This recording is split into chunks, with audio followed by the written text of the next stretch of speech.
नमस्कार दोस्तों। आज की यह वीडियो किसी धर्म, किसी मजहब या किसी व्यक्ति के खिलाफ नहीं है। आज हम न आस्था की बात करेंगे, न नास्तिकता की। आज हम सिर्फ और सिर्फ तर्क, सोच और विरोधाभास की बात करेंगे।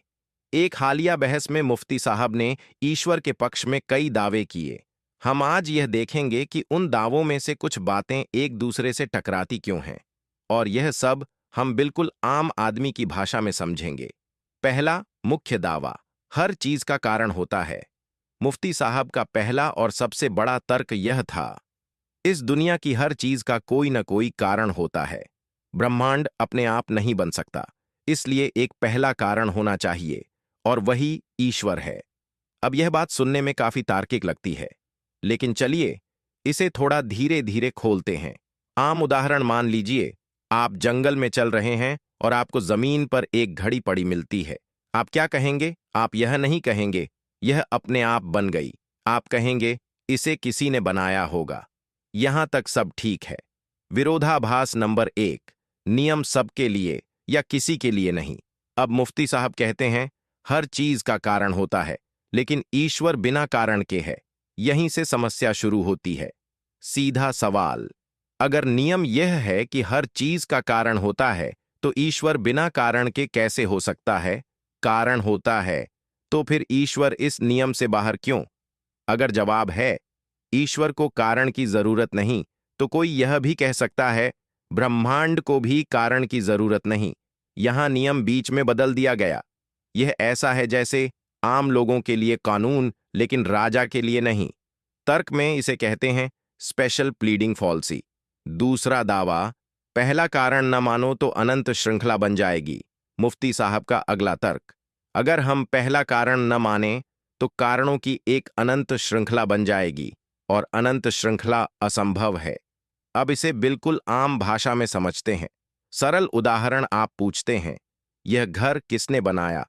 मिस्त्री ने मिस्त्री को किसने सिखाया? उसके गुरु ने गुरु को किसने सिखाया? किसी और ने? यह सवाल सैद्धांतिक रूप से अनंत तक जा सकता है, लेकिन क्या इसका मतलब यह है कि घर बना ही नहीं? नहीं। विरोधाभास नंबर दो, अनंत असंभव है। एक मान्यता है, तथ्य नहीं, अनंत असंभव है। यह कोई वैज्ञानिक प्रमाण नहीं है, यह एक दार्शनिक मान्यता है। कुछ वैज्ञानिक और दार्शनिक मानते हैं समय का कोई पहला पल नहीं, ब्रह्मांड हमेशा से हो सकता है। तो जब कोई कहता है अनंत असंभव है, तो वह अपनी सोच को अंतिम सत्य की तरह पेश कर रहा है, और फिर उसी पर ईश्वर को बैठा देता है। यहीं तर्क कमजोर हो जाता है। तीसरा दावा, विज्ञान ईश्वर को नकार नहीं सकता। यह बात मुफ्ती साहब बार बार कहते हैं। विज्ञान आज तक ईश्वर को गलत साबित नहीं कर पाया। यह बात सुनने में काफी प्रभावशाली लगती है, लेकिन इसमें एक बहुत बड़ी तार्किक गलती छुपी है। आसान उदाहरण मान लीजिए, मैं कहूं मेरे कमरे में एक अदृश्य अदृश्य आवाज वाला, अदृश्य हाथों वाला शेर रहता है। विज्ञान उसे पकड़ नहीं सकता। अब सवाल, क्या सिर्फ इसलिए वह शेर सच हो जाएगा? नहीं। विरोधाभास नंबर तीन, नकार नहीं सकते बराबर सच है किसी चीज को। नकार न पाना, साबित नहीं कर पाने का मतलब यह नहीं होता कि वह चीज सच है। तर्कशास्त्र में इसे कहते हैं आर्ग्यूमेंट फ्रॉम इग्नोरेंस, यानी हमें नहीं पता इसलिए यह सच होगा। यह तर्क कमजोर होता है। चौथा दावा, नैतिकता ईश्वर से आती है। मुफ्ती साहब का कहना है अगर ईश्वर नहीं तो सही गलत, अच्छा बुरा सब खत्म हो जाएगा। अब इसे जरा जमीन पर उतार कर सोचते हैं। आम सवाल, अगर एक नास्तिक चोरी नहीं करता, किसी को मारता नहीं, ईमानदारी से जीता है, तो क्या वह ईश्वर के डर से अच्छा है या इंसान होने के नाते? विरोधाभास, अनाचार, नैतिकता को सिर्फ एक स्रोत से बांधना।